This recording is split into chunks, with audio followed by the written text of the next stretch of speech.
చాలామంది పిల్లలు, తల్లిదండ్రులు చదివింది గుర్తుండట్లేదు, మతిమరుపు ఎక్కువ ఉంటుంది. ఏంటి ఇంత కష్టపడినా మార్కులు రావట్లేదని చాలా బాధపడుతూ ఉంటారండి. సో, ఈ చదివింది బాగా గుర్తుండాలంటే ఏం చేయాలి? అని అడిగారనుకోండి.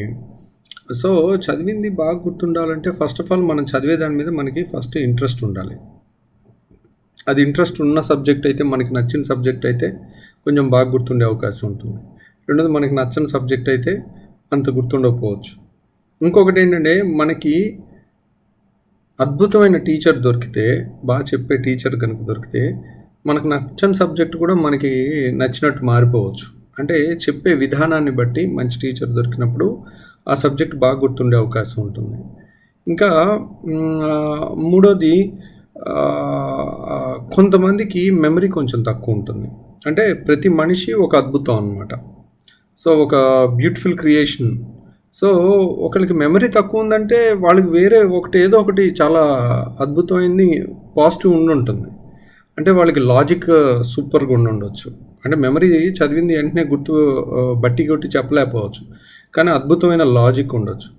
పోనీ మెమరీ బాగుంది, మెమరీ లేదు, లాజిక్ లేదనుకోండి, అయినా బాధపడక్కర్లే.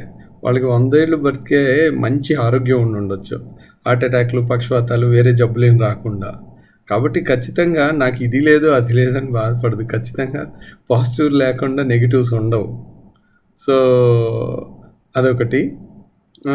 కాబట్టి పిల్లలకి ఈ టైంలో చదివింది బాగా గుర్తుండాలి అంటే కనుక అప్పటికప్పుడు ఎగ్జామ్స్ వచ్చేసినాయి, ఎగ్జామ్ ముందే కంప్లీట్గా అన్నీ బాగా గుర్తుండాలి అని సంవత్సరం సబ్జెక్ట్ని ఆ కొంత టైంలో వాళ్ళని ఒత్తిడి గురి చేయటం కన్నా కూడా ముందు నుంచి ప్లాన్ చేసుకుని సిస్టమాటిక్ రివిజన్స్ అయితే అందరికీ గుర్తుంటాయి అన్నమాట. ఇప్పుడు కొన్ని ఉంటాయి, తరచూ మర్చిపోతూ ఉంటాం. సో, ఆ మర్చిపోయేవి కొన్ని బట్టి కొట్టాల్సినవి ఉంటాయి. అవి బట్టి కొడితే స్టార్టింగ్ మొదలు పెడితే ఎండింగ్ వరకు ఆపకుండా వస్తుంటుంది. సో, అట్లా అవి అలా మెదడులో కొన్ని ఇంపార్టెంట్ థింగ్స్ ఉంటాయి. ఇప్పుడు పీరియాడిక్ టేబుల్ ఉందనుకోండి, hydrogen, helium, lithium, beryllium, boron, carbon, nitrogen, oxygen, neon, తర్వాత మనకి sodium, potassium, calcium, magnesium, aluminium, silicon, phosphorus, sulphur, chlorine, organ, తర్వాత ఇట్లా రకరకాలుగా మనకి అలా 108 గుర్తుండాలి 10th క్లాస్ వచ్చే వాళ్ళకైతే. సో, దాన్ని పీరియాడిక్ టేబుల్ అవన్నీ దానికి we don't have a choice. అక్కడ అవి ఏబిసిడీలు గుర్తుపెట్టుకున్నట్టే. కెమిస్ట్రీలో ఏబిసిడీ లాంటివి అవి. ఇప్పుడు అటు నీట్కి ప్రిపేర్ అయ్యేవాళ్ళు కానీ కొన్ని బట్టి కొట్టాల్సినవి మళ్ళీ ఇప్పుడు ఎక్కాలు ఉంటాయి. అంటే చిన్నప్పుడు పిల్లలకి టేబుల్స్ బట్టి కొట్టిస్తారు. మీకు బట్టి కొట్టడం అనేది ఎందుకు కావాలి అంటే, నాకు 8 ఏళ్ళు అంటే వెంటనే నోటికి తెలుగులో వచ్చేస్తుంది. సో, అదే ఇంగ్లీష్లో అడిగితే రాదు, ఎందుకంటే చిన్నప్పుడు నేను తెలుగులో ఎక్కాలు బట్టి కొట్టాను కాబట్టి. సో, అవన్నీ బ్రెయిన్లో అలాగే 7 ఏళ్ళు అంటే 49 వస్తుంది. 7 7s అంటే కొంచెం ఆలోచించాల్సి వస్తుంది అనమాట. సో, అలా ఎక్కాలు ఎందుకు బట్టి కొట్టాలి, టేబుల్స్ ఎందుకు బట్టి కొట్టాలి అంటే, దే ఆర్ ఈజీ క్యాలిక్యులేషన్స్. ఈజీగా అన్నీ ఫాస్ట్గా అవ్వటం కోసం. లాజిక్ ఉండి దాన్ని టైం తీసుకుని కూడా చేయొచ్చు, కానీ ఒక్కోసారి ఆ స్పీడ్ కూడా కాంపిటేటివ్ ఎగ్జామ్స్లో ఉపయోగపడవచ్చు. ఇంకొకటి అతి ముఖ్యమైనది, సబ్జెక్ట్ని అర్థమైతే దాన్ని గుర్తుపెట్టుకోవటం చాలా ఈజీగా అవుతుంది. దాన్ని ఒక స్టోరీ రూపంలో, మనకి ఏదైనా సబ్జెక్ట్ అర్థం కాలేదు, అది గుర్తుండట్లేదు అనుకోండి, యూట్యూబ్లోకి వెళ్ళి అదే సబ్జెక్ట్ మీద కొన్ని వీడియోస్ చూస్తే గుర్తుండిపోతుంది. చదివింది గుర్తుండదు, ఇంకొక మనిషి చెప్పింది గుర్తుంటుంది. సో, వాళ్ళు కూడా కొంచెం లాజిక్తో కానీ, లేదంటే ఒక స్టోరీ లాగా చెప్పి కానీ, ఇప్పుడు రెండో ప్రపంచ యుద్ధం ఎందుకు జరిగింది అని అన్నారనుకోండి, ఏ రాజుని, ఆస్ట్రియా హంగరీ యొక్క రాజుని చంపేయటంతో మొదలైంది మొదటి ప్రపంచ యుద్ధం. అట్లాంటివన్నీ కూడా ఒక స్టోరీ లాగా, ఈ ప్రష్యా అనే ఒక కంట్రీ ఉండేది, అది ఇప్పుడు లేదు, ఆ కంట్రీ వరల్డ్ వార్లో దాన్ని మార్చేశారు. ఇట్లాంటివన్నీ కూడా వాళ్ళకు ఒక ఆస్ట్రో హంగేరియన్ ఎంపైర్ అంటే ఏంటి, ఎంపైర్ అనేది ఇవన్నీ కూడా ఇక్కడ ఒక స్టోరీ లాగా, ఒక రామాయణము మహాభారతం అని ఒక స్టోరీ లాగా చెప్తాం చూడండి. అట్లా రెండో ప్రపంచ యుద్ధాన్ని కానీ, మొదటి ప్రపంచ యుద్ధాన్ని కానీ, ఫ్రెంచ్ రెవల్యూషన్ని కానీ, సోషల్లో రష్యన్ రెవల్యూషన్ గురించి కానీ చెప్తే అద్భుతంగా ఉంటుందన్నమాట.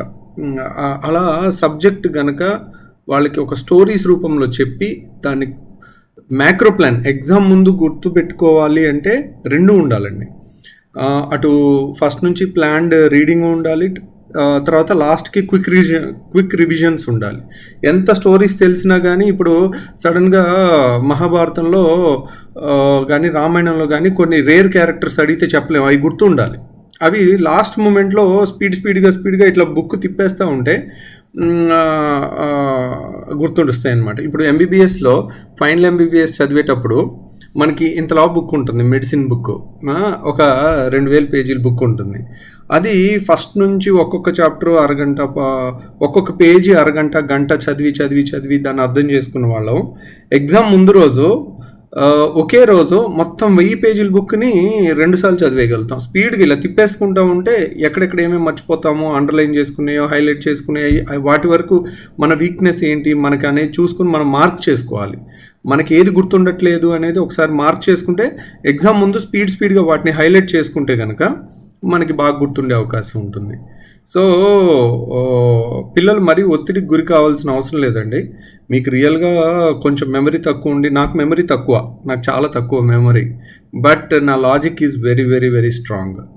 సో అందుకని నాకు కొన్ని మార్కులు థియరీ ఎగ్జామ్స్లో, ఎస్ఏ ఎగ్జామ్స్లో ఎప్పుడు తక్కువ వచ్చాయి. చాలా కష్టపడి చదివేవాడిని, ఏంటి ఎస్ఏ ఎగ్జామ్స్లో ఎప్పుడు తక్కువ మార్క్స్ వచ్చాయి. అంటే హ్యాండ్ రైటింగ్ అంత బాగుండేది కాదు, ప్లస్ అంత తొందరగా కలెక్ట్ చేసుకుని ఉన్నట్టు దింపటం నా వల్ల అయ్యేది కాదు.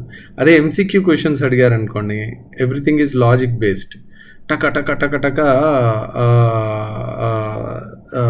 రూల్ అవుట్ చేసుకుని పెట్టేయటం, లాజిక్ అప్లై చేసి పెట్టేయటం, అది నా స్ట్రెంత్ అనమాట. కాబట్టి మెమరీ లేని వాళ్ళు ఎవరు బాధపడాల్సిన అవసరం లేదు. మీకు లాజిక్ ఉంటుంది. ఒకవేళ లాజిక్ కూడా కొంచెం తక్కువ ఉండి రియల్గా మీకు కొంచెం గుర్తుండట్లేదంటే బాధపడాల్సిన అవసరం లేదు. మీకు ఇంకో పాజిటివ్ ఖచ్చితంగా ఉంటుంది. చాలా కెరియర్స్ ఉన్నాయి. చాలామంది ఒత్తిడికి గురయ్యి ఈ టైంలో ఇంటర్మీడియట్ 10th ఆ టైంలో డిప్రెషన్లోకి వెళ్ళిపోవటం, ఇన్ఫీరియారిటీ కాంప్లెక్స్లోకి వెళ్ళిపోవటం, సూసైడ్ దాకా వెళ్ళటం, ఇలాంటివి కూడా ఉంటున్నాయి. కాబట్టి మీకున్న పాజిటివ్స్ని తల్లిదండ్రులు కూడా వాళ్ళకున్న పాజిటివ్స్, నెగిటివ్స్, వాళ్ళలో ఒక మంచి ప్లేయర్ ఉన్నారేమో, అట్లా రకరకాలుగా ఎంకరేజ్ చేసుకుంటే బాగుంటుంది అనేది నా ఉద్దేశం. So thank you very much.